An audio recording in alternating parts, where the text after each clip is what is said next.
बहुत बहुत स्वागत है आप सभी का आपके अपने YouTube channel Shukla study point में। मैं शिवम शुक्ला आप सभी दोस्तों का हार्दिक स्वागत करता हूं। दोस्तों अभी इससे पहले आप लोगों ने रात के 8 बजे से देखा होगा हिंदी साहित्य बीए प्रथम सेमेस्टर की क्लास हो रही थी, आप लोगों ने उसको देखा। और अब जो है ये क्लास होने जा रही है जिसको आप लोग देख रहे हैं रात के 9 बजे से। और क्लास आपकी कौन सी है? सोशियोलॉजी की, अर्थात सोशियोलॉजी सेकंड सेमेस्टर, अर्थात बीए प्रथम वर्ष द्वितीय सेमेस्टर। सोशियोलॉजी अर्थात समाज शास्त्र विषय वस्तु में कैसे कैसे प्रश्न आपकी परीक्षा में पूछे जाएंगे उसको बताने का प्रयास रहेगा। एक प्रकार से ये मॉडल पेपर के तरीके से मैं आपके समक्ष प्रस्तुत कर रहा हूँ और इसमें बहुत सारे ऑब्जेक्टिव टाइप के प्रश्नों को बताने का प्रयास। उसके साथ ही साथ सबसे पहले हम आपके चैप्टर के बारे में, जो चैप्टर के नाम है उनके बारे में थोड़ा सा जानने का प्रयास करेंगे। फिर उसके बाद में हम आगे बढ़ेंगे। आपके पेपर का नाम क्या है? पेपर के नाम है भारत में समाज, संरचना, संगठन एवं परिवर्तन। ये आपके पेपर का नाम है। अंग्रेजी में अगर बात की जाए तो society in India, structure, organisations and change, यानी कि सोशियो स्ट्रक्चर माने संरचना। ओके, ये बात ध्यान रखेंगे। और इसके जो है इसके अलावा स्ट्रक्चर माने संरचना और ऑर्गेनाइजेशन माने संगठन और चेंज माने परिवर्तन। तो भारत का जो समाज है, यानी जो इंडियन सोसाइटी है, इसका जो है संरचना कैसी इसकी, यानी कि इसका स्ट्रक्चर कैसा है, इसके संगठन इसमें कैसे कैसे हैं भारत समाज में, उसके बारे में, और परिवर्तन कैसे हो रहा है आजकल भारतीय समाजों में। क्योंकि पाश्चात्यकरण आप देखेंगे, नगरीकरण, औद्योगिकरण और इसी प्रकार से अन्य कारण जो हुए हैं जो है और पूंजीवाद का प्रभाव आप देखेंगे, तो इनके कारण से क्या हो रहा है कि भारतीय समाज में यत्र तत्र क्या लगातार परिवर्तन, क्रमिक परिवर्तन आप देख सकते हैं इसको। तो उस सभी के बारे में हमको समझना है।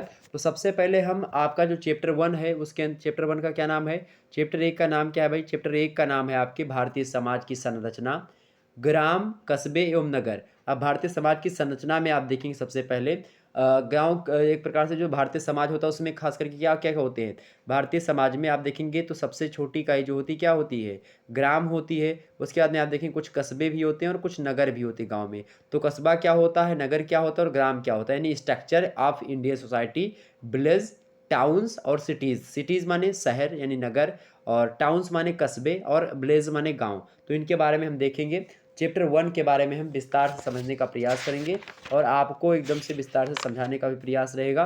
और आपका जो है प्रकार से सिलेबस जो है मैंने ऑलरेडी डिस्कस कर दिया, आप लोगों ने देखा होगा। ठीक, तो इसी प्रकार से हम अन्य चीज़ों के बारे में चर्चा करेंगे। सबसे पहला जो ये चैप्टर है उसका नाम क्या है? भारतीय समाज की संरचना, ग्राम, कस्बे एवं नगर। इसमें हम जो है संरचना का मतलब समझेंगे, गाँव की अवधारणा को जानेंगे, गाँव के प्रकार को जानेंगे, उसकी मुख्य विशेषताओं को, गाँव की सामाजिक संरचना के बारे में, ग्रामीण परिवर्तन कैसे हो रहा है, समस्याएं क्या क्या है, कस्बा क्या है, उसका अर्थ क्या है, प्रकृति क्या है, नगर की अवधारणा क्या है, नगरों का वर्गीकरण कैसे कर सकते हैं, नगरों की विशेषताएं और नगरों की सामाजिक संरचना। इसके अलावा भारतीय नगरीकरण एवं नगरीयता एवं गांव और नगर में क्या क्या अंतर होते हैं, इन सब के बारे में जानने का प्रयास रहेगा आपके चैप्टर 1 के अंतर्गत। लेकिन फिर भी हम इसमें थोड़ा सा ओवरऑल मतलब थोड़ा थोड़ा बातें जानने का प्रयास करेंगे, ताकि आपको यहाँ पर मैं ऑब्जेक्टिव प्रश्नों को दिखाने का प्रयास करूँगा। क्योंकि आपकी परीक्षा, अधिकतर विश्वविद्यालयों की परीक्षा ऑब्जेक्टिव होने वाली है और जो है कुछ विश्वविद्यालयों की परीक्षा लिखित होगी। तो लिखित वालों के लिए मैं अलग से मॉडल पेपर और ऑब्जेक्टिव वालों के लिए अलग से मॉडल पेपर दूंगा। लेकिन ये भी एक प्रकार से ऑब्जेक्टिव का मॉडल पेपर आपके समक्ष में प्रस्तुत कर रहा हूँ, ये आप देख लीजिएगा। इसके अलावा और पेपर का सबसे बड़ी खासियत अब की बार ये होगी सेकंड सेमेस्टर में कि आपको अंग्रेजी और हिंदी दोनों भाषाओं में लिखे हुए आपको मिलेंगे। क्या? हिंदी भाषा में मैंने प्रश्न को लिखने का प्रयास और अंग्रेजी दोनों भाषाओं में आपके समक्ष प्रश्न दिखाई पड़ेंगे, आप यहाँ पर देख सकते हो। तो सबसे पहले हम थोड़ा सा समझेंगे भाई। सबसे पहले हम क्या समझेंगे? सबसे पहले हम थोड़ा सा समझ लेते हैं कि आखिरकार जो है गाँव क्या है, कस्बा क्या है, नगर क्या है, वैसे भारतीय समाज की संरचना क्या है। सबसे पहले हमको इसको समझना पड़ेगा। संरचना की अगर बात की जाए तो समाज की संरचना को समझने के लिए इसके भौतिक और सांस्कृतिक पक्षों को समझने पर जो है बहुत सारे इतिहासकारों ने और बहुत सारे समाजशास्त्रियों ने जो है प्रेशर दिया है, बल दिया है। और सामाजिक संरचना का भौतिक पक्ष जो होता है, विभिन्न समुदायों की सामाजिक परिस्थिति कैसी है, जनसंख्या की बनावट कैसी है, इसके अलावा जीविका जो है जीने के लिए कौन कौन से तरीके अपनाते हैं, और समाज जो है आपका कितने वर्गों में विभाजित है, ये सब अगर हम देखते हैं तो ये भौतिक पक्ष हो जाता है आपका किसके? तो ये भौतिक पक्ष है आपका समाज का। ओके, वहीं दूसरी ओर अगर सांस्कृतिक पक्ष की हम बात करते हैं समाज के, तो समाज का जो सांस्कृतिक पक्ष होता है उसका संबंध जो होता है प्रमुख जो संस्थाएं होती समाज की उनसे, और जो बहुत सारी व्यवस्थाएं होती हैं उन उन संस्थाओं और व्यवस्थाओं से होता है। ये संस्थाएं और व्यवस्थाएं करती हैं, इनके द्वारा क्या होता है, इन संस्थाओं के द्वारा, व्यवस्थाओं के द्वारा, कि जो लोग होते हैं ना, उन लोगों के बीच में जो तमाम सारी परिस्थितियाँ होती हैं, उन परिस्थितियों में उनकी भूमिका क्या-क्या होगी, उनका निर्धारण करने में योगदान देती हैं। तो इस प्रकार से भारतीय समाज जो होता है आपका, उसकी संरचना को समझने के लिए हमको भौतिक और सांस्कृतिक पक्षों को दोनों को समझना पड़ेगा। और आज आप देखेंगे भारतीय समाज का जो भौतिक पक्ष है या जो सांस्कृतिक पक्ष है, उसमें आज बहुत बड़े स्तर पर परिवर्तन हो रहा है। और आप देखेंगे जो है सामाजिक और आर्थिक आधार पर भारत एक कृषि प्रधान समाज है और यहाँ की जो विभिन्न संस्थाएँ हैं, विभिन्न संबंध हैं, उनकी व्यवस्था पर अगर देखेंगे तो खेतिहर व्यवस्था का प्रभाव बने रहने के कारण से परंपरा और आधुनिकता के बीच में निरंतरता आपको देखने को मिलेगी। और यही कारण है कि भारत के तमाम सारे जो प्रख्यात समाजशास्त्री हैं, जैसे कि जो है राधा कमल मुखर्जी जी, यस्सी दुबे जी, एम.एन. श्रीनिवास और आंद्रे बिताई हो गए, और जो है ए.आर. देसाई महोदय, ये सब भारतीय समाजशास्त्री। कौन-कौन, एक बार फिर से सुनिएगा। आपसे एग्ज़ाम से प्रश्न पूछ सकता है। तो आपसे एग्जाम से प्रश्न क्या पूछ सकता है कि किन्हीं 5 भारतीय या फिर किन्हीं 4 जो है भारतीय समाजशास्त्रियों के नाम लिखिए। तो भाई राधा कमल मुखर्जी जी का नाम, यस्सी दुबे जी हैं, एम.एन. श्रीनिवास हो गए आपके, ए.आर. देसाई हो गए और आंद्रे बिताई, ये सब क्या हैं? तो ये सब आपके भारतीय समाजशास्त्री हैं। इन लोगों ने भारतीय समाज को समझने के लिए ग्रामीण समाज के अध्ययन पर बल दिया है कि अगर आप ग्रामीण समाज का अध्ययन कर लेते हैं भारत में, तो आप समझिए कि भारत के समाज के बारे में जान लेते हैं।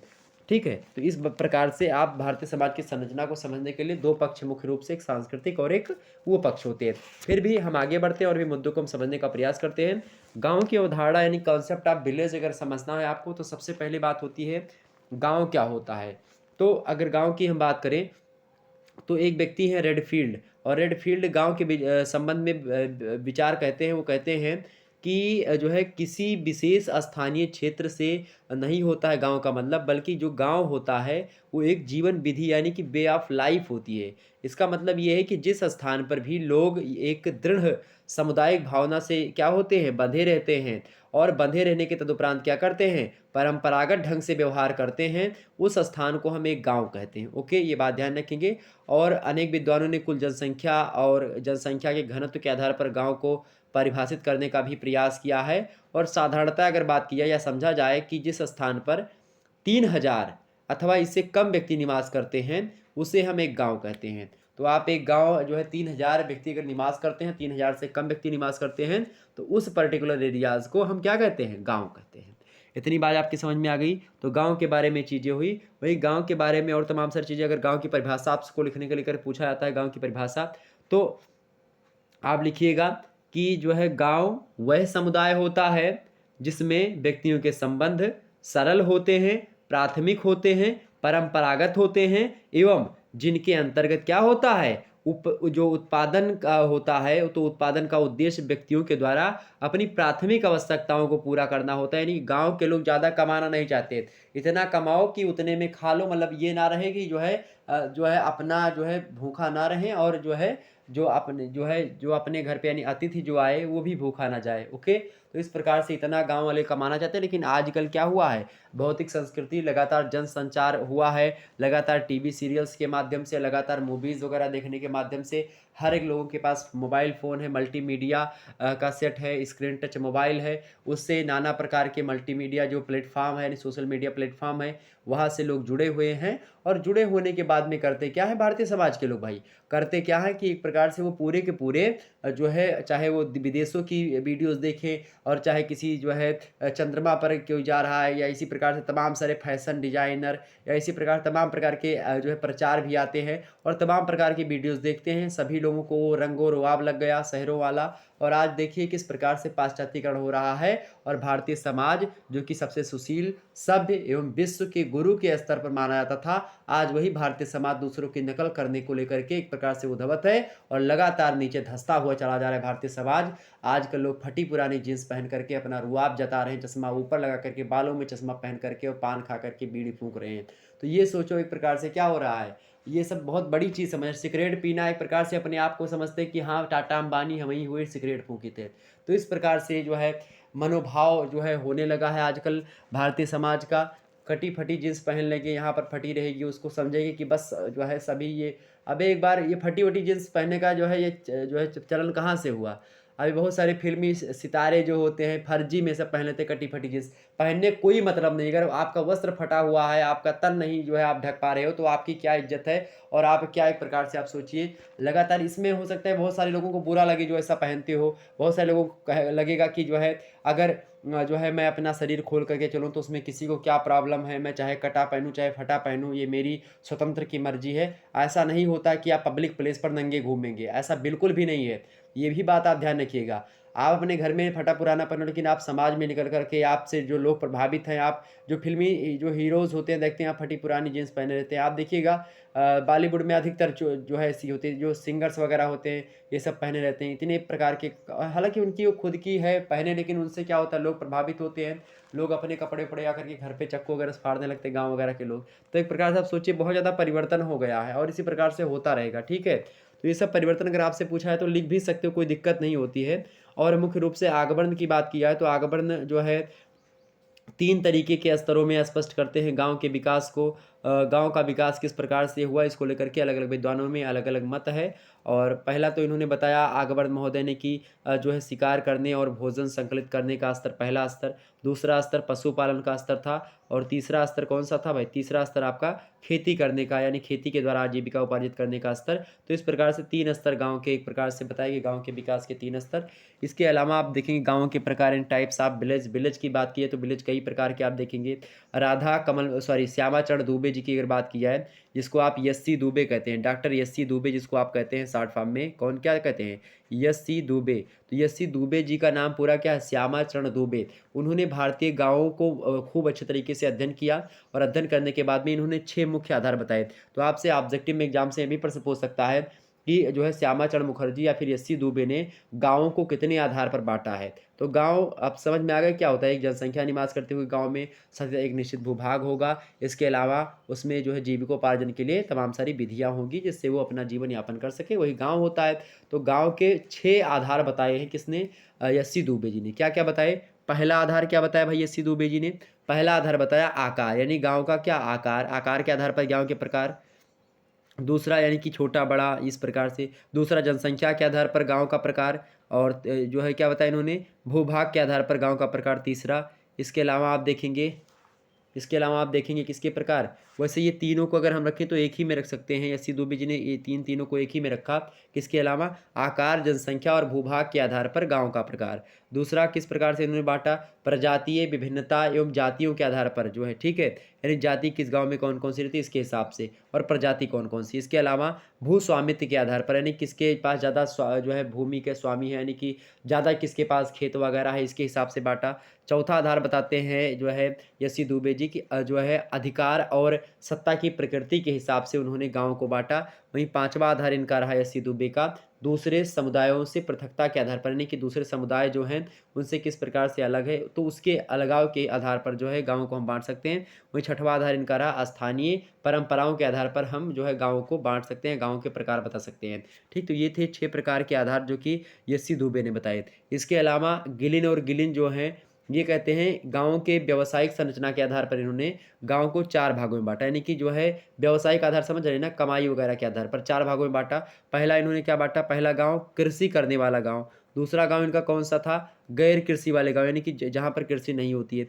तीसरे गाँव इन्होंने बताया औद्योगिक गाँव, यानी वहाँ जहाँ पर उद्योग होते हैं। और चौथा गाँव इन्होंने बताया था किसने? गिलिन और गिलिन ने। चौथा गाँव कौन-सा था? उपनगरीय ग्राम। तो आपसे एग्ज़ाम से ऐसे प्रश्न पूछेगा कि गिलिन और गिलिन ने गाँव की व्यावसायिक संरचना के आधार पर कितने गाँव को कितने वर्गों में विभाजित किया? तो आप बताएँगे 4 वर्गों में विभाजित किया। पहला कृषि करने वाले गाँव, दूसरा गैर कृषि करने वाले गाँव यानी जहाँ पर कृषि नहीं होती है, तीसरे औद्योगिक गाँव जहाँ पर क्या होता है उद्योग एवं कारखाने होते हैं जिस गाँव में, उस प्रकार के गाँव, और चौथा गाँव उपनगरीय ग्राम। उपनगरीय ग्राम जो होते हैं नगर की बाहरी सीमा से लगे हुए गाँव को हम उपनगरीय ग्राम के नाम से जानते हैं। ओके, ये बात ध्यान रखेंगे। और जो समीपवर्ती नगर होते हैं उनसे बहुत घनिष्ठ संबंध इनका होता है उपनगरीय ग्रामों का।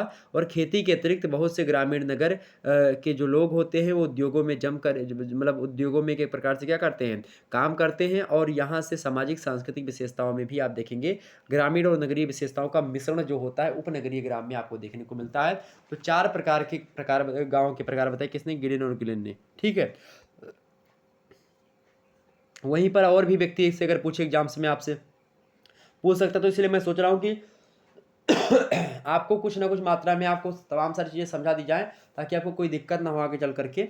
तो मैं आपको इसीलिए जो है ये अभी मैं आपको ऑब्जेक्टिव के तरीके से मैं समझूंगा। ऑब्जेक्टिव में भी आप तमाम सारे प्रश्न रखे हैं, तो आपको जानकारी इसके माध्यम से हो जा रही है। अगर आपसे पूछेगा गाँव के प्रकार, गाँव की परिभाषा, तो आप लिखित रूप में भी लिख सकते, कोई दिक्कत नहीं होगी इसमें। ठीक है, 2 से 3 बार वीडियो को देख लीजिएगा। अगले व्यक्ति यहाँ इरावती करबे। इरावती करबे जी की बात की, अगर इरावती करबे की बात की जाए, इरावती करबे, तो इरावती करबे जो हैं, इन्होंने आवास की प्रकृति को ध्यान में रखा और आवास यानी कि जो रह कैसे रहे उसके हिसाब से इन्होंने गाँव को 3 भागों में बाँटा। किसने? तो इरावती करबे ने गाँव को 3 भागों में बाँटा, किसके हिसाब से? आवास की प्रकृति को ध्यान में रखते हुए। ओके, तो इन्होंने पहला क्या बताया भाई? पहला क्या बताया? पहला प्रकार कौन-सा है इनका? समूहीकृत अथवा केंद्रक गाँव, यानी कि ग्रुप एंड जो है न्यूक्लिएटेड विलेज जो होते हैं, यानी कि जो समूहीकृत या फिर जो केंद्रक ग्राम होते हैं वो। तो इसमें आप देखेंगे ये ग्राम जो होते हैं जिनमें निवास स्थान एक समूह अथवा गुच्छे में, यानी कि एक प्रकार से क्लस्टर में निवास करता है या उसके रूप में होता है। यानी एक गांव के लोग एक दूसरे के आमने सामने मकानों का निर्माण करके रहने लगते हैं, और ऐसे गांव आकार में छोटे होते तथा गांव की चारों दिशाओं में ग्रामीणों की जो है खेती फैली हुई होती है, और गुच्छे में मतलब एक गुच्छे में गांव जो है तो फैला हुआ होता है। मतलब गुच्छे मतलब ये बहुत कम जगह में गांव जो है, यहीं पर गांव बसा हुआ है और इसके चारों तरफ जो है उनके सभी लोगों के खेत हैं। तो ये होता है गांव पहला, आवास की दृष्टि से पहला गांव। किसने बताया? इरावती करबे ने। दूसरा गांव इनका कौन सा है? जो है हैमलेट तरीके का गांव, यानी दूसरा गांव कौन सा है? Hamlet village. यानी हैमलेट गांव ग्राम मतलब क्या होता है? हैमलेट ग्राम जो होता है ये पहली श्रेणी के गाँवों से भी जो है आकार में क्या होते हैं? और छोटे होते हैं। यानी कि ये जो होते हैं समूहीकृत या केंद्रक गाँव से और छोटे होते हैं, हैमलेट टाइप के गाँव। इसमें क्या होता है कि जो है एक ही वंश अथवा नातेदारी से संबंधित जो लोग होते हैं, उन्हीं के द्वारा जो गाँव बनता है उसको हम कहते हैं। जैसे कि आप देखेंगे कि किसी गाँव में कोई विशेष जो है कम्युनिटी का, जैसे पुरवा जिसको आप कहते हैं, गाँव कह रहे हैं पुरवा, तो कहते हैं कि फलाने पुरवा, इनके पुरवा, नाव पर पड़ जाता ना कि फलाने पुरवा। तो इसका मतलब है कि उन फलाने की पूरी संतान है। तो बहुत कम जगह पे जो है सभी लोग एक ही घर-घराने के लोग जो होते हैं, एक स्थान पर रहेंगे, तो उस प्रकार का गाँव जो होता है। आप देखें पर्वतीय क्षेत्रों में इस प्रकार के गाँव जो होते हैं सबसे अधिक मात्रा में मिलते हैं, और किनारे-किनारे खेती, तो ये गाँव होता है आपका दूसरा गाँव। तीसरा गाँव होता है पंक्तिनुमा गाँव। पंक्तिनुमा यानी कि स्ट्रिंग विलेज जो होते हैं, ओके। और ये वे गाँव होते हैं भाई जो किसी मुख्य मार्गों के दोनों ओर मकानों की एक लंबी जो है कतार के रूप में बने होते हैं। यानी कि एक मार्ग जा रहा है, यानी एक सड़क जैसे मान लेते हैं, ये बीच में जो है ये जो खाली जगह दूसरे तरीके से दिखाई पड़ रही है, ये लाल कलर के बीच में ये सड़क है, और सड़क के इस किनारे जो है घर बना, इस किनारे घर, इस किनारे घर, इस किनारे घर, इस प्रकार से आप देखेंगे सड़कों के किनारे किनारे जो घर बने हुए होते हैं। तो इस प्रकार के गाँव को हम क्या कहते हैं? इस प्रकार का जो गाँव होता है, इस प्रकार का गाँव मेरे प्यारे दोस्तों, ये पंक्तिनुमा गाँव यानी स्ट्रिंग जो है विलेज इसको कहा जाता है। तो ये इरावती करबे ने बताया 3 प्रकार के गाँव, किसके आधार पर? आवास यानी बसाई के हिसाब से, किस हिसाब से जो है बसे हुए हैं लोग, उनके हिसाब से इन्होंने गाँवों के 3 प्रकार बताए। पहला समूहीकृत गाँव, ऐसे गाँव जो कि बहुत कम स्थान पर एक प्रकार से गुच्छे के तरीके से बसे हुए होते हैं, और उनके चारों तरफ खेत उनके फैले हुए होते हैं। दूसरा गाँव हैमलेट गाँव। हैमलेट गाँव जो होता है ये समूहीकृत गाँव से छोटा होता है, और इसमें एक ही वंश के एक ही एक प्रकार से जो है घरेलू संबंध या आनुवंशिकता के हिसाब से या एक ही नातेदारी के लोग निवास करते हैं। वहीं तीसरा गाँव जो होता है ये पंक्तिनुमा गाँव होता है, यानी कि जो है स्ट्रिंग विलेज। तो ये गाँव जो है एक प्रकार सड़कों के किनारे बसे हुए होते हैं। तो इस प्रकार से मैंने आपको गाँव के प्रकार को समझा दिया। तो गाँव के प्रकार आपके समझ में आ गए, यानी कि विलेज के प्रकार आपको समझ में आ गई। गाँव की बहुत सारी विशेषताएँ होती हैं, एक बार विशेषताओं को भी सुन लीजिएगा। ग्राम की विशेषता यानी कि चीफ कैरेक्टरिस्टिक्स ऑफ विलेज। पहला, अब मैं किसी दिन पढ़ा दूँगा गाँव के बारे में, वैसे आपको सुन लीजिए। पहला होता है छोटा आकार, यानी गाँव का आकार क्या होता है? छोटा होता है। दूसरी बात, दूसरी विशेषता, कृषि ही गाँव की व्यवसाय होती है, यानी कृषि के द्वारा ही गाँव का एक प्रकार से पालन-पोषण होता है। तीसरी बात है, परिवार का महत्व गाँव में ज़्यादा होता है। चौथी बात है, धर्म का महत्व गाँव में ज़्यादा ही होता है। पाँचवीं बात है, जीवन में यहाँ की स्थिरता होती है, अस्थिरता बिल्कुल भी नहीं होती है। शहर के लोगों में अस्थिरता होती है। छठवीं बात है, श्रम के विशेषीकरण का अभाव यहाँ पर जो रहता है। लोग जो है अपने-अपने हिसाब से जो है बँटे हुए होते हैं, और सातवीं चीज़ है कि सरल जीवन यहाँ का होता है। आठवीं बात है, सामाजिक जीवन में समरूपता होती है सभी के लगभग। नौवीं चीज़ है, गतिशीलता में यहाँ की कमी होती है। 10वीं विशेषता इसकी है कि जाति व्यवस्था का प्रभाव यहाँ पर दिखाई पड़ता है। 11वीं विशेषता, गाँव में आप देखेंगे जजमानी प्रथा का क्या होता है? प्रभाव अच्छे तरीके से रहता है। जजमानी व्यवस्था होती है कि जैसे एक जाति के लोग, जैसे पंडित जी आप लोगों के यहाँ पूजा करवाने आते हैं, तो जजमानी व्यवस्था के तहत आते हैं, ठीक है? और कोई कुम्हार आपके घरे जो है बर्तन बेचने आता होगा, कोई मुराव या मौर्या जो होते हैं सब्जी लेकर के आते हैं, इसी प्रकार से या तो दूध देने आते हैं। तो ये सब एक प्रकार जजमानी व्यवस्था की, ये जाति के लोग ये कार्य करेंगे, और ये सभी लोग इस प्रकार से जो है वेल कनेक्टेड रहेंगी जातियाँ एक दूसरे से, इसलिए इस प्रकार की व्यवस्था चलाई गई। इसी प्रकार से आपने एक श्लोक भी है, ब्राह्मणोऽस्य मुखमासीद क्या? ब्रह्मणवस्य मुखामासीद बाहुराज्यान्या कृता ऋतुदस्य देवस्याः पादाभ्यां शूद्रो अजायतः। ये एक प्रकार से ब्राह्मण, वैश्य, शूद्र, क्षत्रिय, ये एक प्रकार से 4 वर्ण है और इन वर्णों से बहुत सारी जातियाँ बनी और जातियों में भी आप देखेंगे उपजातियाँ बहुत सारी बनी। ओके। वहीं गाँव में आप देखेंगे, गाँव की एक विशेषता होती है संयुक्त परिवार की प्रणाली गाँव में निवास करती है, मतलब संयुक्त परिवार होता है।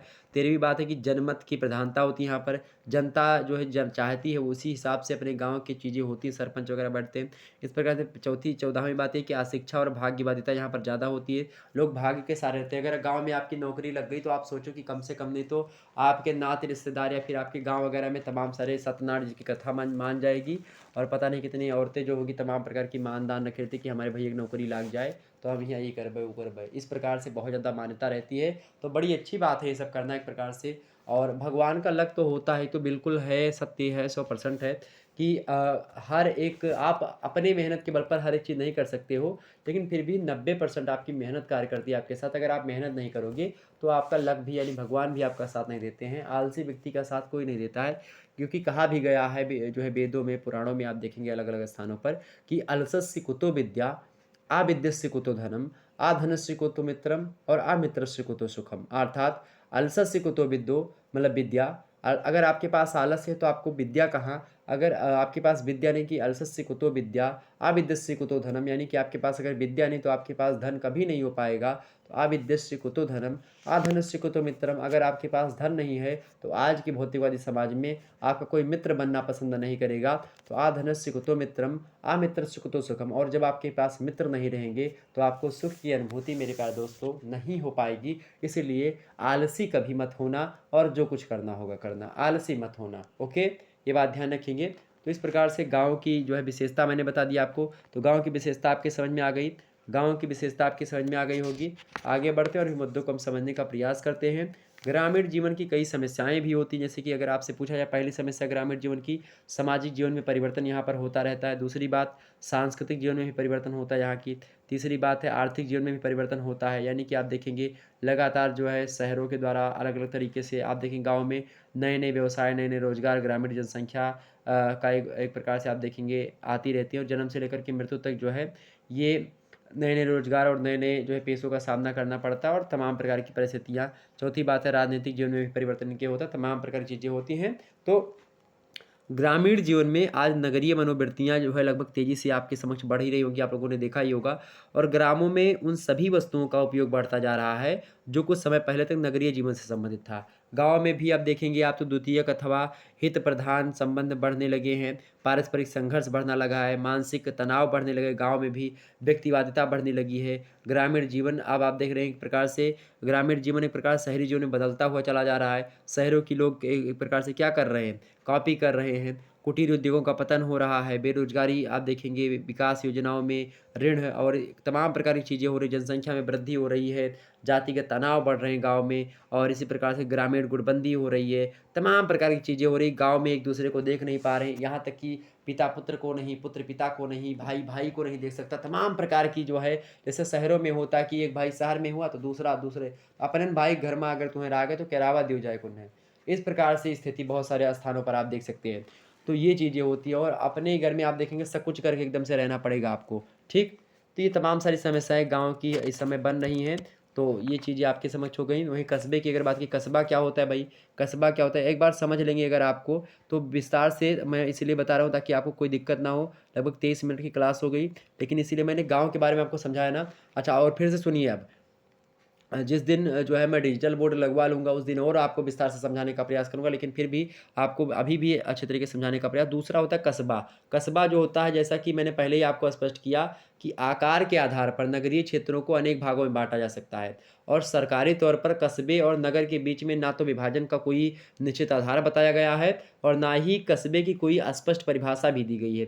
एक जो है 1961 ईस्वी की बात है। 1961 ईस्वी से पहले होने वाली जो जनगणनाएँ होती थी, उनमें स्पष्ट किया गया था कि 5000 अथवा इससे अधिक की जनसंख्या वाले क्षेत्रों को विशेष दशाओं में 5000 से कम जनसंख्या वाले किसी भी क्षेत्र को एक कस्बा घोषित किया जाएगा। और 1961 की जनगणना से पहले यह निर्धारित किया गया था कि किसी स्थान को गाँव कहा जाएगा और किसे कस्बा कहा जाएगा। इस जनगणना में किसी भी उस क्षेत्र को कस्बे के रूप में हम देखेंगे, जिनमें क्या चीज़ें होंगी। पहली बात, कस्बा किसे कहेंगे? पहली बात कि जिस क्षेत्र में जनसंख्या लगभग 5,000 से 5,000 हो या 5,000 से अधिक अगर जनसंख्या है, तो भी हम उसको कस्बा कहेंगे। तो ऐसा क्षेत्र जहाँ पर 5,000 यानी जिस गाँव में या फिर जिस क्षेत्र में या जिस भूभाग पर 5,000 से या फिर 5,000 के आसपास या उससे अधिक जनसंख्या निवास करती हो। दूसरी बात, प्रति वर्ग किलोमीटर में वहाँ जनसंख्या का जो घनत्व हो 400 व्यक्ति से कम ना हो। यानी जनसंख्या घनत्व क्या होता है? एक वर्ग अगर हम बनाएं, 1 किलोमीटर का एक वर्ग बनाएं, 1 किलोमीटर का अगर हम वर्ग बनाते हैं कि 1 किलोमीटर हम सीधे इधर जाएं, 1 किलोमीटर इधर जाएं, 1 किलोमीटर इधर जाएं, फिर 1 किलोमीटर इधर चले आएँ, तो एक वर्ग बन जाएगा आपका। क्योंकि वर्ग की चारों भुजाएं क्या होती हैं? समान होती हैं। 1-1 किलोमीटर का ये चारों है।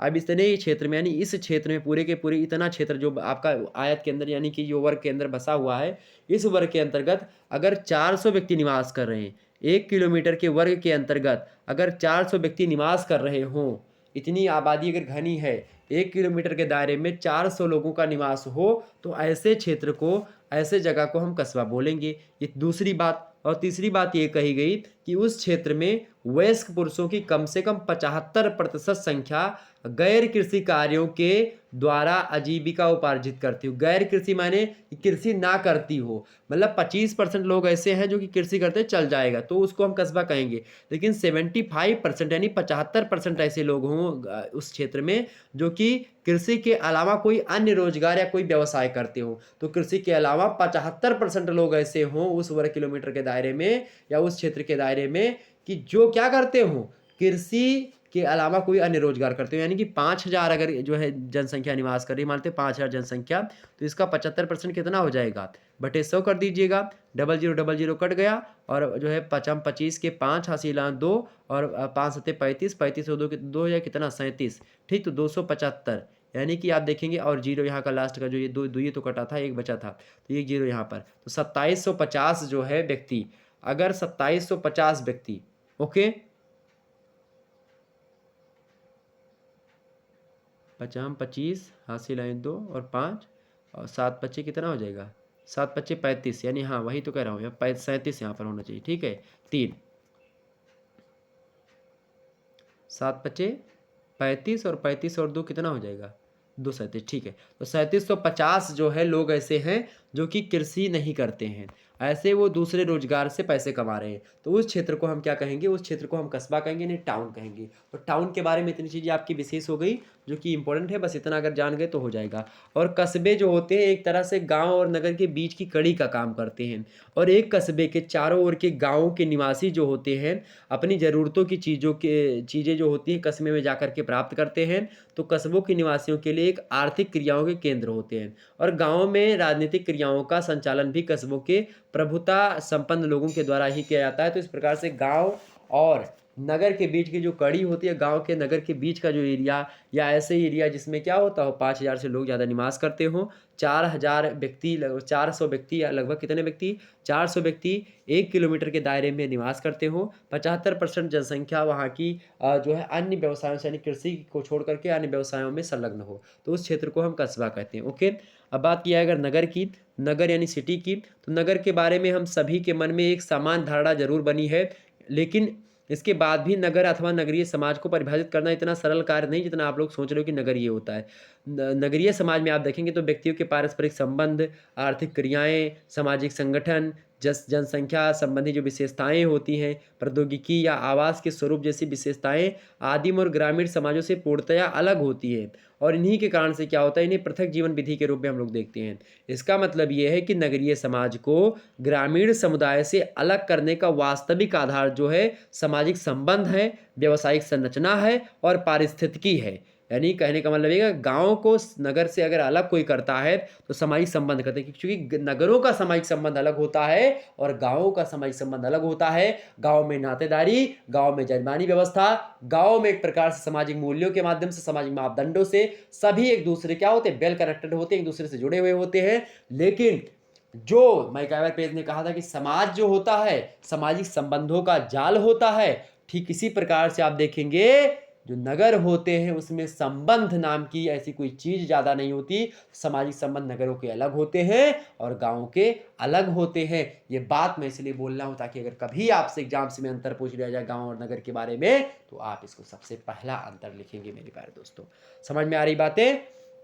तो नगर की बात किया है, नगर क्या है अगर पूछा जाए तो एक व्यक्ति है बर्गेल, F.E. बर्गल इनका पूरा नाम है। इन्होंने आर्थिक आधार पर नगर को परिभाषित किया और कहा नगर की परिभाषा को देते हुए कि नगर वह समुदाय होता है जिसके अधिकांश निवासी कृषि के अतिरिक्त दूसरे व्यवसायों में व्यस्त हों। नगर वह समुदाय होता है जिसके अधिकांश निवासी कृषि के अतिरिक्त किसी दूसरे व्यवसाय में क्या होते हैं? व्यस्त होते हैं। यानी कि कोई उद्योग में व्यस्त है तो कोई दूसरा अपना धंधा किए, कोई दुकान खोले है या कोई एक प्रकार से जो है गाड़ी चला रहा है, कोई टैक्सी चला रहा है। इसी प्रकार से कृषि कार्य जो है वहाँ पर कम हो रहा हो और अन्य व्यवसाय ज़्यादा हो रहा हो, आबादी कैसी हो? सघन हो और तमाम सारे जो है स्कूल का या बड़े बड़े कॉलेजों का विकास हो, उद्योगों का विकास जिस एरियाज में होता है उसको हम खास करके नगर कहते हैं। और समाजशास्त्रीय दृष्टिकोण से अगर नगरों की परिभाषा हम देखें तो एक व्यक्ति हैं लूमिस, इनका पूरा नाम क्या है? CP Lumix.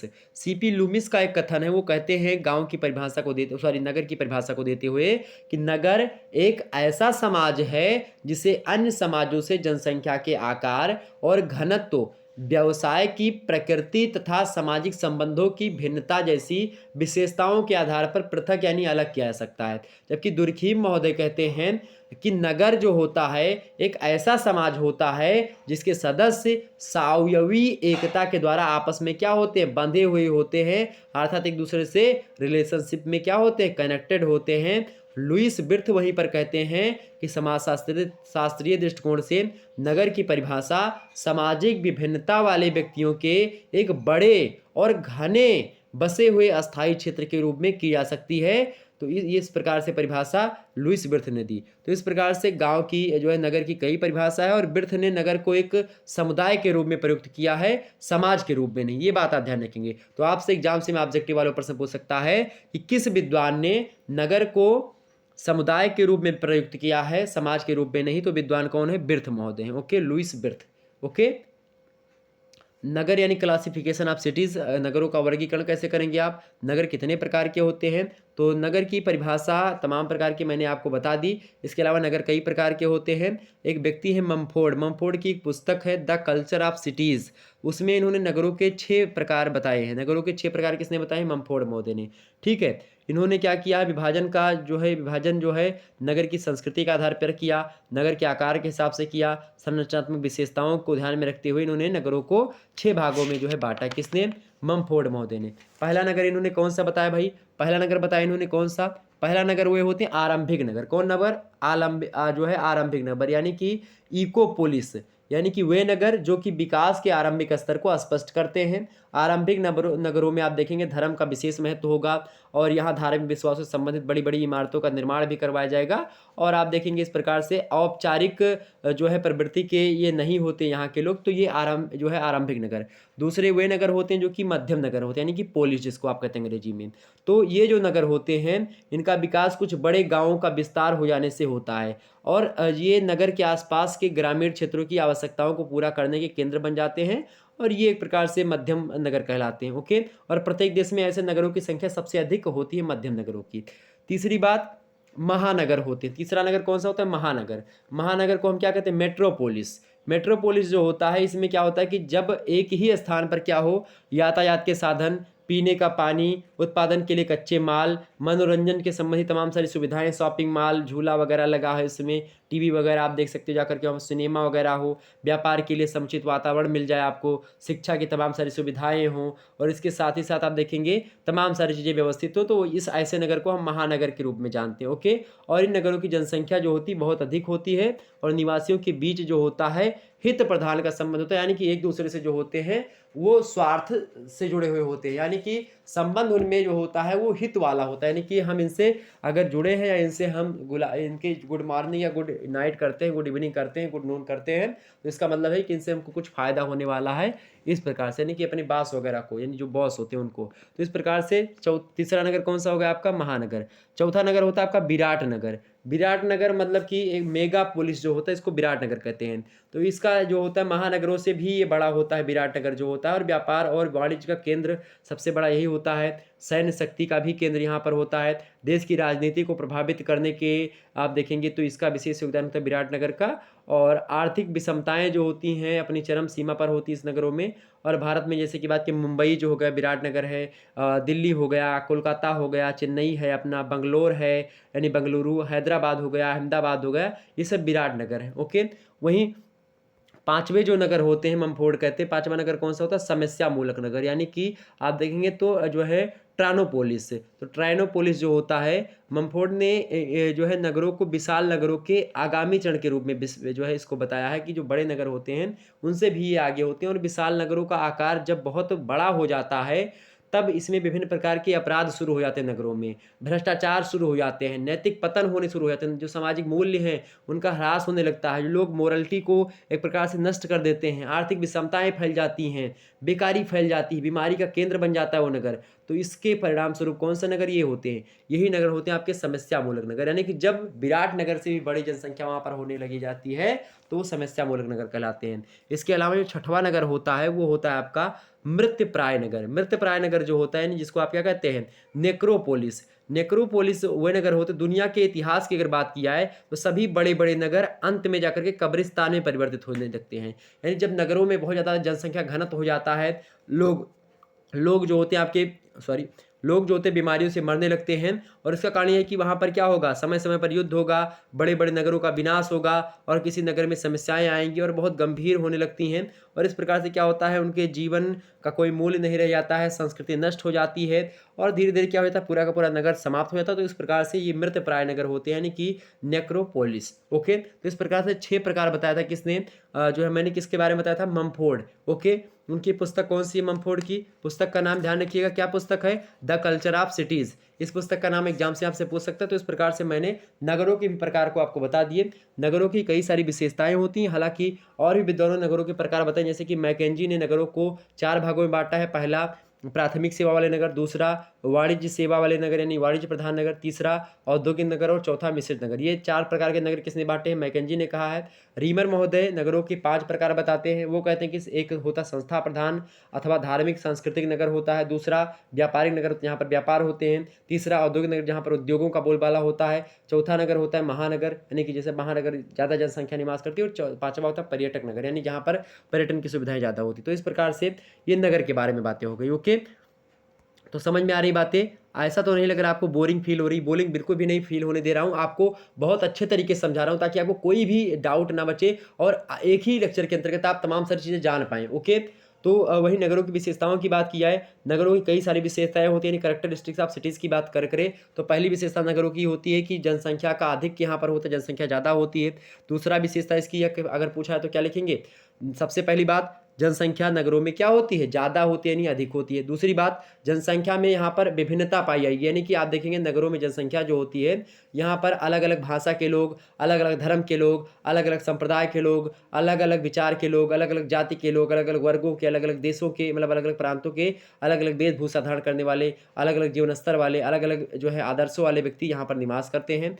तीसरी बात यह है कि इसकी विशेषता नगरों की क्या होती है? आर्थिक क्रियाओं का केंद्र होता है नगर। क्या होता है? आर्थिक क्रियाओं का केंद्र, चूंकि यहाँ पर यातायात के साधन, संचार के साधन, सुरक्षा, न्याय की जो है एक प्रकार की सुविधाएं होती हैं, जिनसे क्या होता है लोग उसी में कार्य करते हैं, और आर्थिक केंद्र होता है नगर। ओके, चौथी विशेषता नगरों की होती है क्या? विभिन्न आर्थिक वर्ग यहाँ पर निवास करते हैं। आप देखते हैं यहाँ पर तमाम प्रकार के लोग निवास करते हैं, जिनसे तमाम प्रकार की जो है आर्थिक चीज़ें हम पा सकते हैं। ओके, यानी कि आप देखेंगे इसमें मध्यम वर्ग भी है, धनी वर्ग भी यहाँ पर रहते हैं, गरीब वर्ग भी रहते हैं, तो एक प्रकार से सभी लोग एक दूसरे से कमाते खाते हैं। ठीक, पांचवी चीज़ क्या है?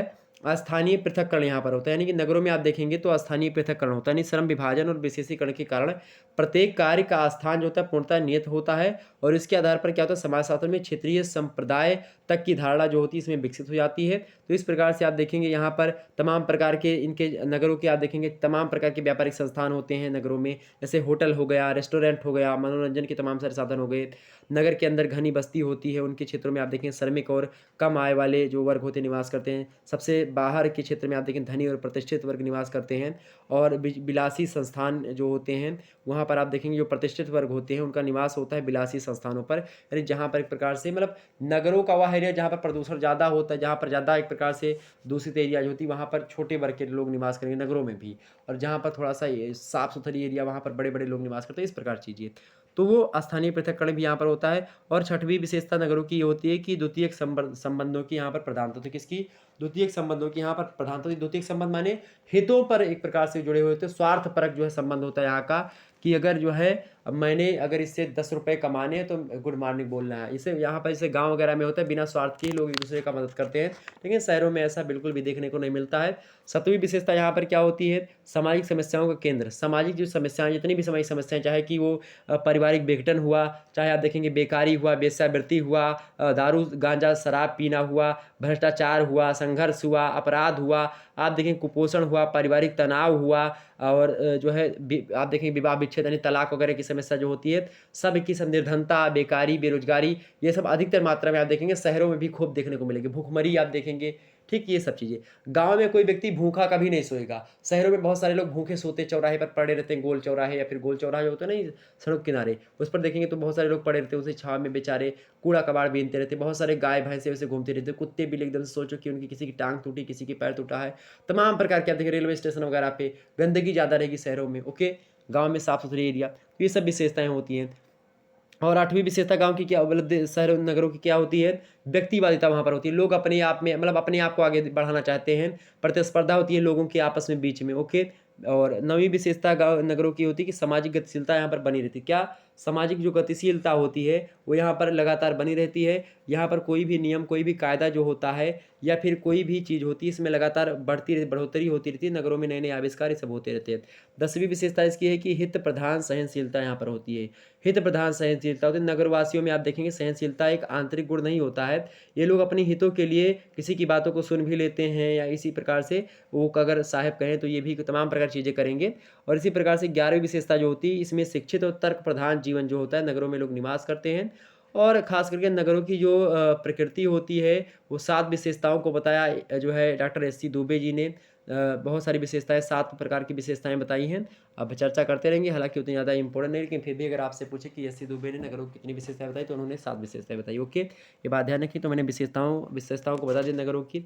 नगर में आप देखेंगे एक उच्च वर्ग का व्यक्ति निवास करेगा, और जो है 4 वर्ग होते हैं नगरों में, खासकर नगरों की सामाजिक संरचना की अगर बात की जाए तो 4 वर्ग होते हैं। एक उच्च वर्ग का होता है जिसमें आप देखेंगे जो बड़ी-बड़ी कंपनियों वाले होते हैं, उद्योगपति होते हैं, वो सब शामिल होते हैं। मध्यम वर्ग में आप देखेंगे जो व्यापारी होते हैं, सदस्य होते हैं, सामान्य अधिकारी होते हैं, शिक्षक, वकील, कार्यालय में काम करने वाले लोग जो होते हैं वो सब होते हैं मध्यम वर्ग में।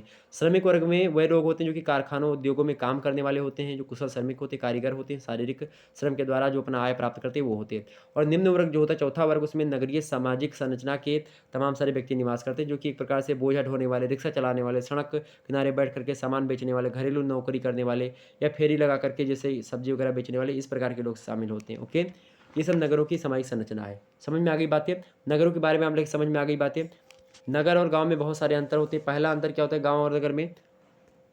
पर्यावरण, दोनों में पर्यावरण में भी अंतर होता है। गाँव का पर्यावरण स्वच्छ होता है और नगरों का पर्यावरण जो है दूषित होता है। जनसंख्या गाँव की कम होती है, नगरों की ज़्यादा होती है। आवास जो होता है वहाँ पर घना होता है नगरों में, गाँव में एक प्रकार से दूर-दूर होती हैं घर वगैरह, और अच्छे तरीके से जीवन यापन करते हैं। इसके अलावा प्रौद्योगिकी गाँव में कम होती है, वहाँ पर ज़्यादा ही होती है। आर्थिक क्रियाओं की बात की जाए तो वहाँ पर ज़्यादा आर्थिक तंत्र होते हैं, नगरों में, गाँव में कम होते हैं। इस प्रकार चीज़ें होती हैं। तमाम प्रकार की चीज़ें अंतर होते हैं। तो इस प्रकार से गाँव और नगरों में अंतर हो गया। तो इस प्रकार से मैंने आपको तमाम सारी चीज़ें बता दी, और अब हम एक-एक करके सभी चीज़ों के जो है प्रश्न के उत्तर को समझने का प्रयास करेंगे। आइए देखते हैं भाई पहला प्रश्न। पहला प्रश्न आपको दिया गया, पहला प्रश्न क्या है भाई? पहला प्रश्न आपको दिया गया है कि सन 2011 की जनगणना के आधार पर भारत में ग्रामों की संख्या क्या है?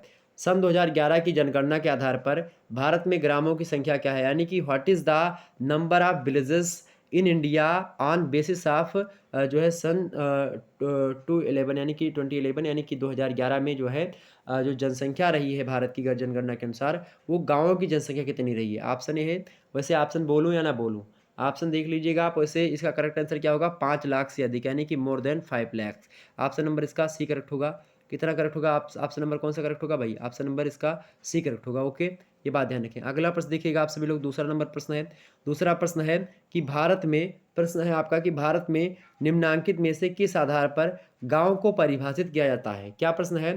भारत में निम्नांकित में से किस आधार पर गांव को परिभाषित किया जा सकता है? प्रश्न आपके समक्ष है कि जो है अंग्रेजी में, what is the basis on which village can be जो है डिफाइंड इन इंडिया, यानी कि गैर कृषि व्यवसाय के आधार पर, या जनसंख्या यानी पॉपुलेशन के आधार पर, या औपचारिक संबंध यानी फॉर्मल रिलेशनशिप के आधार पर, या विशेष जीवन पद्धति यानी कि पर्टिकुलर मोड ऑफ लाइफ के आधार पर। ठीक है, बताने का प्रयास करें। तो भारत में निम्नांकित में से किस आधार पर गांव को परिभाषित किया जा सकता है? तो किस आधार पर भाई? तो जो है विशेष जीवन विधि के आधार पर, जो है पर्टिकुलर मोड ऑफ लाइफ के आधार पर हम गाँव को एक प्रकार से परिभाषित कर सकते हैं। अगला प्रश्न आपके समझ, परिभाषित वैसे सभी तरीके से कर सकते हैं, लेकिन फिर भी विशेष जीवन विधि जो होती है मोस्ट इंपोर्टेंट है आपकी। अगला प्रश्न आपके समक्ष है, निम्नांकित में से कौन सी एक विशेषता ग्राम से संबंधित नहीं, यानी कि which one of the following characteristics is not related to villages, यानी कि सामाजिक समरूपता यानी सोशल होमोगैरेंटिटी, और इसके अलावा सामाजिक गतिशीलता यानी सोशल मोबिलिटी, परंपरावाद यानी कि जो है ट्रेडिशनलिज्म, और परिवारवाद यानी कि फैमिलिज्म। ओके, तो क्या है भाई? निम्नलिखित में से कौन सी एक विशेषता जो है गांव से संबंधित है? तो गांव की विशेषताओं को मैंने बताया, तो कौन सी विशेषता है जिनमें से संबंधित नहीं भाई? कौन सी विशेषता? सामाजिक गतिशीलता जो होती है ये शहरों में अधिकतर मात्रा में आपको देखने को मिलती है। ऑप्शन नंबर इसका बी है, ये गांव की विशेषता नहीं है, या गांव से संबंधित नहीं है। अगला प्रश्न है, चौथा नंबर प्रश्न है कि जो गांव नगर की बाहरी सीमा से लगे हुए होते हैं उन्हें कहा जाता है, यानी कि द विलेजेस विच आर मतलब कि एडजेसेंट, मतलब कि जो है एडजेसेंट टू द जो है outer boundary of city are called, यानी औद्योगिक ग्राम कहा जाता है, इंडस्ट्रियल विलेज, नगरीय ग्राम यानी कि अर्बन विलेज, या उपनगरीय ग्राम यानी कि सब अर्बन विलेज, या फिर अर्ध औद्योगिक ग्राम यानी कि जो है क्वासी इंडस्ट्रियल विलेज, क्या कहा जाएगा उसको? तो जो गांव नगर की बाहरी सीमा से लगे हुए होते हैं उन्हें क्या कहा जाता है? तो जो गांव नगर की बाहरी सीमा से लगे हुए होते हैं उनको हम उपनगरीय ग्राम के नाम से जानते हैं। किसके नाम से? उपनगरीय ग्राम। ऑप्शन नंबर इसका सी करेक्ट होता है। ओके, ये प्रश्न जरूर आएगा एग्जाम्स में, ध्यान रखिएगा। अगला प्रश्न है पांचवा नंबर, एम एन श्रीनिवास के अनुसार वर्तमान में भारतीय ग्रामों की सामाजिक आर्थिक संरचना निम्नांकित में से किससे प्रभावित है? यानी according to M N Srinivas which one of following affect the socio-economic structure of villages at present, यानी कि जनसंख्या का आकार यानी साइज ऑफ पॉपुलेशन, प्रभु जाति यानी कि जो है डोमिनेंट कास्ट, संस्कृति यानी कल्चर, और धार्मिक विश्वास यानी रिलीजियस बिलीफ्स। बताने का प्रयास करें। पांचवा करेक्ट आंसर क्या होगा? पांचवा करेक्ट आंसर क्या होगा? ऑप्शन नंबर इसका बिल्कुल प्रभु जाति, ऑप्शन नंबर इसका बी करेक्ट होगा। तो एम एन श्रीनिवास के अनुसार वर्तमान में भारतीय ग्रामों की जो सामाजिक आर्थिक संरचना है वो प्रभु जातियों से, यानी कि जो डोमिनेंट कास्ट है उससे प्रभावित होती है। ऑप्शन नंबर इसका बी करेक्ट है। ओके, नेक्स्ट प्रश्न देखिएगा, आपसे एग्जाम से आ सकता है। अगला प्रश्न क्या है भाई? पांचवा नंबर प्रश्न देखिएगा आप सभी लोग, पांचवा नंबर प्रश्न देखिएगा, इंपॉर्टेंट प्रश्न है एग्जाम पॉइंट ऑफ व्यू से। आइए चर्चा करते हैं कि आखिरकार इसका करेक्ट आंसर क्या हो सकता है आपका। ओके, छठवां प्रश्न आपके समझ कह रहा है कि भारतीय गांव में आज व्यक्ति की परिस्थिति का निर्धारण करने में कौन सा आधार प्रमुख है? भारतीय गांव में आज व्यक्ति की परिस्थिति का निर्धारण करने में कौन सा आधार प्रमुख है आज? अंग्रेजी में आपको लिखा हुआ कि which one of the following is the main basis to determine status of persons, जो है पर्सन्स इन इंडियन विलेज, यानी सामाजिक गतिशीलता यानी कि सोशल मोबिलिटी, जाति यानी कास्ट, भू स्वामित्व का आधार यानी कि साइज ऑफ लैंड जो है ओनरशिप, देन आपका धार्मिक ज्ञान यानी कि रिलीजियस नॉलेज। करेक्ट आंसर क्या होगा आपका छठवें का? यानी भारतीय गांव में आज व्यक्ति की परिस्थिति का निर्धारण करने में कौन सा आधार प्रमुख है? करेक्ट आंसर क्या होगा भाई? छठवें का करेक्ट आंसर क्या होगा? बिल्कुल करेक्ट आंसर भू स्वामित्व का आकार, ऑप्शन नंबर इसका सी करेक्ट होगा। भू स्वामित्व का आकार, option number C is right answer. Size of land ownership, यानी भारतीय गांव में आज व्यक्ति की परिस्थिति का निर्धारण करने में भू स्वामित्व का आकार जो है सबसे प्रमुख आधार माना जा सकता है। अगला प्रश्न, सातवां नंबर प्रश्न आ चुका है आपके स्क्रीन पर, देखिएगा। सभी लोग एक बार वीडियो को लाइक और शेयर कर दीजिए। जितने भी लोग देख रहे हो फटाफट से वीडियो को लाइक और शेयर करेंगे 10 व्यक्तियों के पास वीडियो को शेयर करिएगा। आ गया हूं मैदान में मेरे प्यारे दोस्तों, मैदान जंग होगी और आपको जंग में उत्तीर्ण करवाने का प्रयास शुक्ला स्टडी पॉइंट का लगातार आपके साथ कोशिश करता रहूंगा और इसी प्रकार से आप लोग अपना प्यार दुलार बनाए रखिएगा। फटाफट से वीडियो को लाइक और शेयर कर दीजिएगा, सभी दोस्तों के पास वीडियो को फैला दीजिए, सभी दोस्तों को बता दीजिए कि शुक्ला स्टडी पॉइंट के माध्यम से आपको अच्छी से अच्छी जानकारी देने का प्रयास किया आता रहे। और बताइए कि लेक्चर में क्या जोड़ा जाए, कि कितने अच्छे तरीके से और लेक्चर दिया जाए। मैं सोच रहा था कि ऑब्जेक्टिव प्रश्न पहले रखे जाएं, ऑब्जेक्टिव प्रश्नों के पहले मैं थोड़ा बहुत उस चैप्टर के बारे में कुछ चीज़ें आपको वैसे ओवरली बता दूं जो है आसानी से, ताकि उस चैप्टर के बारे में आपको जानकारी हो जाए। फिर उसके बाद मैं ऑब्जेक्टिव प्रश्न करवा दूं, तो ऑब्जेक्टिव जब प्रश्न उसके बाद में आप करेंगे तो आप आसानी से समझ सकेंगे। और वैसे दुनिया भर का अगर आपको पढ़ाया जाए तो उतना ज़्यादा इंपॉर्टेंट ज़्यादा होता नहीं, तो आप लोग यह करेंगे जो मैं बीच में मतलब जो बताते रहा हूँ, जैसे मैंने बता दिया, कोई चीज़ आपको बताई, उसके बाद में मैंने शुरुआत में लगभग आधे घंटे तो बताया है मैंने, मतलब आधे घंटे तो लगभग बताया, उसके बाद में मैं प्रश्नों को जो है शुरू किया हूँ। ठीक, तो आप सोचिए इस प्रकार से समझेंगे तो ज़्यादा बेटर रहेगा। 7वां प्रश्न आपके समक्ष आ चुका है भाई। 7वां प्रश्न आ चुका है आपके समक्ष, क्या है? निम्नांकित में से कौन सी एक दशा गांव में परिवर्तन की प्रक्रिया से संबंधित नहीं है? यानी कि which one of the following conditions is not related to process of change in village, यानी कि जाति पंचायतों का उन्मूलन, यानी कि इलिमिनेशन ऑफ कास्ट पंचायत। अगला ऑप्शन है आपका कृषि नवाचार में वृद्धि, यानी ग्रोथ इन एग्रीकल्चरल इनोवेशंस। और सी ऑप्शन आपका दिया हो कि नगरों की ओर जो है प्रव्रजन में वृद्धि, यानी कि राइज इन जो है migration to towards cities. Next है आपका सी ऑप्शन, यानी द ऑप्शन परिवारवाद में वृद्धि, यानी growth of familism. Correct answer क्या होगा? प्रश्न आपसे कह रहा है कि निम्नलिखित में से कौन सी एक दशा जो है वो गांव में परिवर्तन की प्रक्रिया से संबंधित नहीं है। गांव में परिवर्तन की प्रक्रिया से संबंधित नहीं है, गांव में कौन सी ऐसी दशा है जिससे गांव में परिवर्तन नहीं होता है, यानी कि उससे संबंधित नहीं है। कौन सी दशा है भाई? 7वें करेक्ट आंसर क्या होगा? कौन सी दशा है आपकी? परिवारवाद में जो वृद्धि हो रही है, गांव में परिवर्तन की एक दशा नहीं है। परिवारवाद में वृद्धि हो तो गांव में परिवर्तन नहीं होगा, जबकि नगरों के प्रयोजन ये इससे होता है। कृषि नवाचार में वृद्धि, जाति पंचायतों का उन्मूलन, ये तीनों से होता है गांव में परिवर्तन। लेकिन जबकि परिवारवाद में वृद्धि, यानी कि ज्वाइंट फैमिली तो एक विशेषता है, संयुक्त परिवार प्रणाली जो है गांव की पर्टिकुलर कैरेक्टरिस्टिक्स है, यानी कि विशेषता है एक। ओके, चलिए आगे बढ़ते हैं। क्या लेक्चर अच्छा लग रहा है कमेंट सेक्शन में बताने, बातचीत ना करें बिल्कुल भी। अगला प्रश्न आपके समक्ष 8वां नंबर, निम्नांकित में से कौन सी एक कसौटी कस्बे के निर्धारण का आधार है? यानी which one of the following जो है मतलब कि जो है एक criterion is basis of determining to मतलब अ टाउन। ओके, यानी कि आपसे करा कि जो है एक कसौटी जो है, यानी कि कस्बे का निर्धारण करने के लिए कौन सी कसौटी जो है इंपॉर्टेंट है? आपसे कह रहे कम से कम 75% व्यक्ति गैर कृषि कार्यों से आजीविका उपार्जित करने वाले हों, यानी कि एटलीस्ट 75% इन हैबिट्स अर्न लाइव जो है लाइवहुड बाई नॉन एग्रीकल्चरल जो है ऑप्शंस, यानी जो है ऑक्यूपेशन। आपसे कह रहा है यहाँ पर कि कम से कम 75% लोग जो है व्यक्ति जो हो गैर कृषि कार्यों में अगर अपनी आजीविका उपार्जित करते हैं, तो ऐसे क्षेत्रों को क्या हम कस्बा कहेंगे? बिल्कुल कहेंगे। मैंने आपको बताया नहीं था, तो आपका करेक्ट आंसर क्या हो जाएगा? करेक्ट आंसर क्या हो जाएगा? यही पहला ही हो जाएगा आपका, क्योंकि यही होता है। ओके, बाकी आपको पढ़ने की आवश्यकता ही नहीं पड़िए।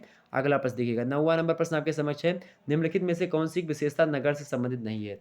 तो यही सब पूछेगा आपसे प्रश्न, परिभाषा एक आध दो विद्वानों के अनुसार पूछ लेगा, बाकी ये पूछेगा। तो आपको ज़्यादा कुछ इधर उधर भटकने की आवश्यकता नहीं है और ज़्यादा चिंता करने की आवश्यकता नहीं। बस मेरे द्वारा बताए गए आप लेक्चर्स को देख लीजिएगा और मैं लगभग आपके जो है कुछ लेक्चर के माध्यम से आपका पूरा का पूरा पेपर जो है इस प्रकार से समाप्त कर दूंगा। और मेरे द्वारा जो बताए गए लेक्चर होंगे लगभग और लगभग बता दूं उनकी संख्या कितनी होगी, लगभग 20 लेक्चर यानी मेरे 20 वीडियो आपके यूट्यूब चैनल पर ही आएंगे। और उस 20 वीडियो को अगर आप लोगों ने देख लिया अच्छे तरीके से, निश्चित तौर पर आपका काम हो जाएगा और आपको अच्छे अंक मिलेंगे, ये मैं दावे के साथ बोल रहा हूँ। ओके, ये बात ध्यान रखेंगे, तो आप लोग इनको जरूर देखिएगा। तो मैं पूरी की पूरी कोशिश करूंगा बहुत सारी वीडियो आपको दूं, तो आप लोग वीडियो को लाइक करिएगा, चैनल पर सब्सक्राइब करिएगा और सब्जेक्ट की वीडियो आपके समझ चाहिए। ओके, 9वां नंबर प्रश्न है कि निम्नलिखित में से कौन सी विशेषता नगर से संबंध नहीं है? यानी कि which one of the following characteristics is not related to a city, यानी कि सांस्कृतिक विभिन्नताएं, अनौपचारिक संबंध या विकसित प्रौद्योगिकी या प्रतिस्पर्धा, यानी कि competition, development, technology, informal relationship या कल्चरल जो है डाइवर्सिटीज। करेक्ट आंसर इसका क्या होगा भाई? 9वें का, यानी निम्नलिखित में से कौन सी विशेषता नगर से संबंधित नहीं है भाई? तो सांस्कृतिक विभिन्नताएं नगर में बिल्कुल होती, कल्चरल जो है ये बिल्कुल होता है नगरों में, सांस्कृतिक विभिन्नताएं नगरों में खूब भरी होती है, विकसित प्रौद्योगिकी भी होती है, प्रतिस्पर्धा भी नगरों में खूब अच्छे तरीके से होती है। अनौपचारिक संबंध जो होता है ये नहीं होता है नगरों में। नगरों में अनौपचारिक संबंध होता है, यानी कि नगरों में जो संबंध होता है वो हित वाला, यानी कि द्वितीयक संबंध होता है, यानी कि अनौपचारिक संगठन, यानी कि फॉर्मल जो रिलेशनशिप होता है वो नगरों में होता है, जबकि गांवों में इनफॉर्मल होता है, यानी कि अनौपचारिक। अनौपचारिक माने लोग एक दूसरे से बिना हित के जुड़े रहते हैं, सामाजिक नियमों के द्वारा जुड़े रहते हैं। ऐसा नहीं है कि कोई अगर नहीं जुड़ेंगे तो उसके लिए मारेंगे या पीटेंगे, वो लोग खुद से ही स्वतः जुड़े हुए होते हैं बिना किसी स्वार्थ के। तो इस प्रकार का, यानी कि बिना किसी सरकारी नियम के माध्यम से, ठीक है। और शहरों में कैसे जुड़े हुए होते हैं कि बॉस के अंदर जो कार्य करते हैं उनसे जुड़े हुए हैं, उनको सर सर बोलेंगे, इस प्रकार से। लेकिन गांव में क्या है, अगर आपसे बड़े कोई हैं तो उनको प्रणाम आप वैसे करेंगे, पैर छू करके जो है स्पर्श करेंगे, उनसे उनकी इज्जत करेंगे, वो आपके यहाँ पहुँचे तो कुर्सी से आप खड़े हो जाएंगे, इस प्रकार चीज़ें करेंगे। तो ये सब कैसे संबंध होते हैं, अनौपचारिक। तो गाँव में अनौपचारिक संबंध, तो ये आपका विशेषता किसकी, गाँव की अनौपचारिक संबंध, नगरों की नहीं है। अगला प्रश्न आप देखिएगा, अगला प्रश्न आपके समक्ष क्या दिया हुआ है भाई। अगला प्रश्न दिया हुआ है आपका 10वां नंबर प्रश्न है, मोस्ट इंपॉर्टेंट प्रश्न है। प्रश्न क्या दिया हुआ है कि ममफोर्ड के अनुसार जिन नगरों का विकास कुछ बड़े बड़े गांवों का विस्तार होने से हुआ है उन्हें कहा जाता है, यानी कि according to Mumford the cities which were development जो है due to expansion of some villages are called, यानी कि उसको हम क्या कहते हैं, महानगर, यानी कि मेट्रोपोलिस आरंभिक नगर, या जो है इकोपोलिस, या फिर सी मध्यम नगर यानी कि पोलिस, और डी है आपका समस्या मूलक नगर यानी कि जो है ट्रांसपोपोलिस। आपको बता दूं यहाँ पर कि जो है मैंने आपको बताया मेरे प्यारे दोस्तों, ममफोर्ड जो थे उन्होंने नगरों के बारे में बताया था, कितने प्रकार बताए थे, मैंने आपको विस्तार समझाया है कि नगरों के बारे में ममफोर्ड ने कितने प्रकार बताए हैं। नगरों के बारे में उसने कई प्रकार बताए, किसने, ममफोर्ड में। मैंने आपको विस्तार से हर एक चीज़ को समझाया है। नगरों के बारे में ममफोर्ड ने लगभग 6 नगरों के बारे में बताए हैं, और किस पुस्तक में बताया है, अपनी द कल्चरल ऑफ सिटीज पुस्तक है उसकी, उसने बताया है। पहला आरंभिक नगर, दूसरा मध्यम नगर, तीसरा महानगर, चौथा विराट नगर, पांचवा समस्या मूलक नगर, और छठवां मृत्यप्राय नगर। तो किस नगर में बताया भाई, किस नगर में बताया, करेक्ट आंसर इसका क्या होगा, तो ममफोर्ड के अनुसार जिन नगरों का विकास कुछ बड़े बड़े गांवों का विस्तार होने से हुआ है उन्हें कहा जाता है। तो उन्हें क्या कहा जाता है भाई, उन्हें क्या कहा जाता है, फटाफट से बताने का प्रयास करेंगे। उन्हें क्या कहा जाता है, तो उन्हें हम क्या कहते हैं, मध्यम नगर कहते हैं। किसको, उन्हें हम मध्यम नगर यानी पोलिस कहते हैं। ऑप्शन नंबर इसका सी करेक्ट होगा। ओके, ये बात ध्यान रखेंगे, ऑप्शन नंबर इसका सी। तो बड़े बड़े गांवों का जिसमें विस्तार होने से, यानी जो बड़े बड़े गांव होते हैं उनका विस्तार होने से मध्यम नगरों का विकास होता है, और आप देखेंगे लगभग अधिकतर देशों में मध्यम नगरों की संख्या ज़्यादा है। ओके, अगला प्रश्न देखिए, 11वां नंबर प्रश्न आपके समक्ष है। सन 2011 की जनगणना के अनुसार भारत में 10 लाख से अधिक आबादी वाले नगरों की वर्तमान संख्या है। 2011 की जनगणना के अनुसार भारत में 10 लाख से अधिक जो आबादी है, उन प्रकार के जो नगर हैं, ऐसे नगर जहाँ पर 10 लाख से ज़्यादा लोग निवास करते हैं, वो नगर कौन, मतलब कि वो नगर मतलब किससे ज़्यादा हैं। अब बहुत ही महत्वपूर्ण प्रश्न लगातार एग्जाम से में आया है, यानी कि अंग्रेजी में, अकॉर्डिंग टू द जो है सन्स ऑफ 2011 यानी 211 the number of cities which population of more than 10 lakhs is, यानी कि कौन से ऐसे नगर हैं कि भाई, कितने नगर हैं जो कि 20 लाख से अधिक यानी कि मोर देन 20, या 30 से अधिक यानी कि मोर देन 20, 40 से अधिक यानी मोर देन 40, या फिर 50 से अधिक मोर देन 50। करेक्ट आंसर क्या होगा, फटाफट से बताने का प्रयास करें।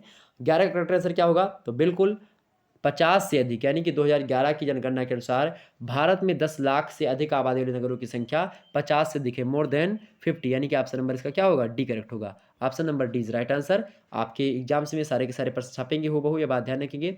आपके चैप्टर का क्या नाम है, आपके चैप्टर का नाम है भारतीय समाज, क्या नाम है आपके चैप्टर का, भारतीय समाज की संरचना, ग्राम, कस्बे और नगर। तो ग्राम की अवधारणा यानी परिभाषा, अर्थ के बारे में मैंने बता दिया, उसकी विशेषता, परिभाषा, गांव की समस्याओं के बारे में बता दिया, गांव कितने प्रकार के होते हैं वो बता दिया, कस्बे के बारे में मैंने बता दिया, कस्बा उतना ज़्यादा इंपॉर्टेंट नहीं, इसके प्रकार वगैरह नहीं पूछेगा, और नगरों के बारे में, नगर के प्रकार वगैरह मैंने बता दिए और विद्वानों के अनुसार बता दिए। तो इस प्रकार से आप लोगों का चैप्टर समाप्त होगा।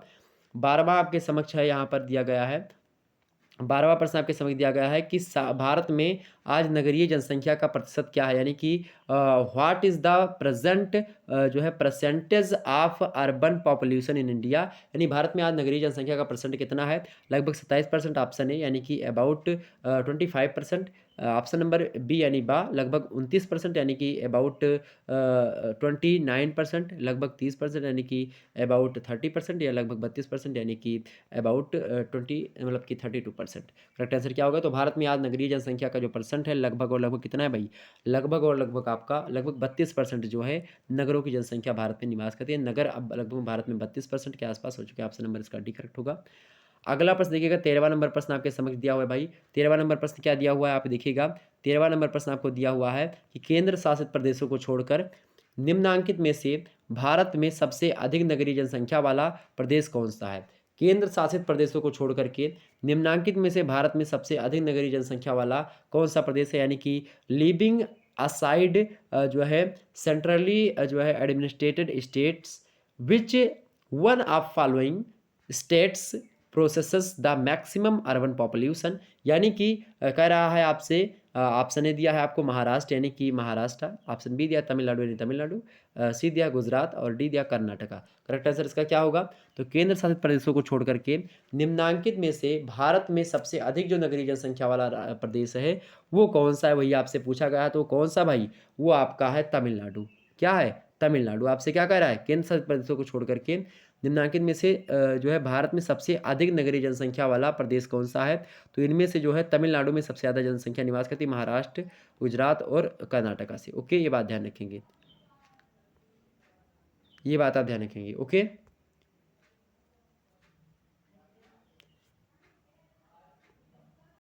यहाँ पर एक बात आप ध्यान रखिएगा कि यहाँ पर जो है ये भी पूछा गया है कि नगरीय जनसंख्या वाला, ऐसा नहीं कि उसमें ग्रामीण जनसंख्या भी निवास करती हो, नगरीय जनसंख्या वाला पूछा गया है कि इनमें से नगरीय जनसंख्या वाला सबसे अधिक जो है प्रदेश कौन सा, तो सबसे अधिक नगरीय जनसंख्या वाला जो होगा आपका वो तमिलनाडु हो जाएगा। सबसे सघन आबादी वाला देखेंगे आप नगरीय जनसंख्या तो महाराष्ट्र होगा। ओके, ये बात ध्यान रखिएगा। अगला प्रश्न आपके समक्ष 14वां नंबर प्रश्न देखिएगा कि सन 1991 ईस्वी से लेकर के 2011 ईस्वी तक भारत के किस नगर में जनसंख्या वृद्धि का प्रतिशत सबसे अधिक पाया गया है, यानी कि during 1991 to 211 in which city of India was the maximum growth of population found. आपसे कह रहा है ये प्रश्न, ऑप्शन ए दिया मुंबई, बी दिया कोलकाता एंड डी सी दिया चेन्नई और डी दिया दिल्ली। यानी करेक्ट आंसर क्या होगा इसका, तो सन 1991 से लेकर के 2011 तक भारत के किस नगर में जनसंख्या वृद्धि का परसेंट जो रहा है सबसे अधिक पाया गया है। जनसंख्या वृद्धि का परसेंट जो सबसे अधिक पाया गया, कहाँ पर पाया गया भाई, वो पाया गया आपका दिल्ली में। कहाँ पर, दिल्ली में, दिल्ली में। ऑप्शन नंबर इसका क्या करेक्ट होगा, डी। ओके, अगला प्रश्न देखिएगा, 15वां नंबर प्रश्न आपके समझ दिया हुआ है। 15वां नंबर प्रश्न है कि निम्नांकित में से कौन सी एक दशा नगरों में होने वाले वर्तमान परिवर्तन से संबंधित है। निम्नलिखित में से कौन सी एक दशा नगरों में होने वाले परिवर्तन से संबंधित है। Which one of the following conditions is related to change in the cities at percent, यानी कि क्या होगी भाई, प्रतिस्पर्धा यानी कि कंपटीशन, बी नगर नियोजन यानी कि टाउन जो है प्लानिंग, सी ऑप्शन श्रम विभाजन यानी कि जो है डिवीजन ऑफ लेबर, या डी जाति आधारित राजनीति यानी कि जो है caste based politics. Correct answer इसका क्या होगा, आपसे कह रहा है, एक बार फिर से प्रश्न सुनिएगा, निम्नांकित में से कौन सी एक दशा जो है नगरों में होने वाले परिवर्तन वर्तमान परिवर्तन से संबंधित है। नगरों में जो वर्तमान परिवर्तन हो रहे हैं इससे कौन सी जो है दशा संबंधित है, बताने का प्रयास करेंगे। जो नगर नियोजन है, जो टाउन प्लानिंग है, इससे जो है नगरों में क्या हो रहा है, परिवर्तन हो रहा है। नगर नियोजन से क्या हो रहा है, नगरों में परिवर्तन हो रहा है। ऑप्शन नंबर इसका क्या होगा, बी। बाकी प्रतिस्पर्धा से गांव में परिवर्तन हो रहा है, श्रम विभाजन जो है जिससे गांव में परिवर्तन हो रहा है, जाति आधारित राजनीति पर से गांव में भी परिवर्तन हो रहा है। तो इस प्रकार से देखेंगे ये सब गांव में परिवर्तन होने के कारण हैं। ओके, जबकि जो नगर नियोजन है ये शहरों में परिवर्तन होने की एक दशा है। ओके, तो इस प्रकार से आप लोगों ने 15 प्रश्न को समझा ऑब्जेक्ट टाइप के, इसको लेकर के बहुत सारे प्रश्न आपके तैयार हुए और आप लोगों ने आज जाना कि गांव क्या है, नगर क्या है और कस्बा क्या है। उपनगरीय ग्राम वह होते हैं जो कि गांव के मतलब नगरों के किनारे किनारे बसे हुए होते हैं, वो उपनगरीय ग्राम होते हैं। कस्बे तो मैंने बता दिया नगरों और जो है गांव के बीच का जो एरियाज होता है, जो कि एक प्रकार से मैंने आपको बताया भी था कि जहाँ पर कितने 5000 से लोग ज़्यादा निवास करते हों उन्हीं को हम क्या कहते हैं, उसी को गाँव कहते हैं। 70 यानी 75% से अधिक लोग क्या करते हों, कृषि के अलावा कोई दूसरा व्यवसाय करते हो तो उस एरिया को हम कस्बा कहते हैं। और गांव के बारे में तो हमने तमाम सारी चीज़ें आपको बता ही दी। गांव के बारे में विस्तार से मैंने आपको समझाया कि गांव जो होता है वो अलग अलग क्षेत्रों में मतलब कि आप देखेंगे एक सामाजिक संगठन और सामाजिक संबंधों से जुड़ा हुआ होता है। गांव परस्पर संबंध होता है और हित वाला संबंध बिल्कुल भी नहीं होता है। सामाजिक संबंधों के द्वारा गाँव के लोग एक दूसरे से जुड़े होते हैं, जजमानी व्यवस्था होती है और एक प्रकार सामाजिक मूल्य मापदंडों के द्वारा एक दूसरे से जुड़े हुए लोग होते हैं और एक दूसरे की सहायता भी करते हैं। और गाँव में आप देखेंगे जो है सहयोग ज़्यादा, संघर्ष कम देखने को मिलता है। शहरों में सहयोग कम, संघर्ष ज़्यादा देखने को मिलता है। ठीक है? तो इस प्रकार से आप लोगों ने बहुत सारे प्रश्नों को समझा, विस्तार से हर एक चीज़ को आपने जाना होगा।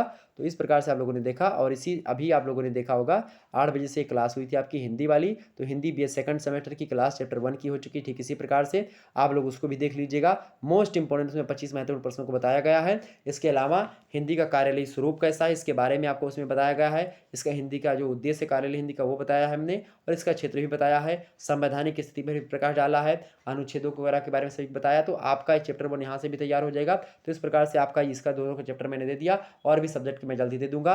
मिलते हैं फिर नेक्स्ट वीडियो में, तब तक के लिए जय हिंद, जय भारत। आप सभी का बहुत बहुत धन्यवाद। एक बार सभी लोग वीडियो को लाइक करेंगे, चैनल पर नए हैं तो सब्सक्राइब करेंगे। इसी प्रकार से मैं लगातार हर सब्जेक्ट की वीडियोज़ आपको देता रहता हूँ। ये मॉडल पेपर है एक प्रकार से, आप देख लीजिएगा। इसी प्रकार से ये भी मॉडल पेपर ही था। और धन्यवाद आप सभी का, बहुत बहुत धन्यवाद और मिलेंगे फिर नेक्स्ट वीडियो में। ओके, धन्यवाद।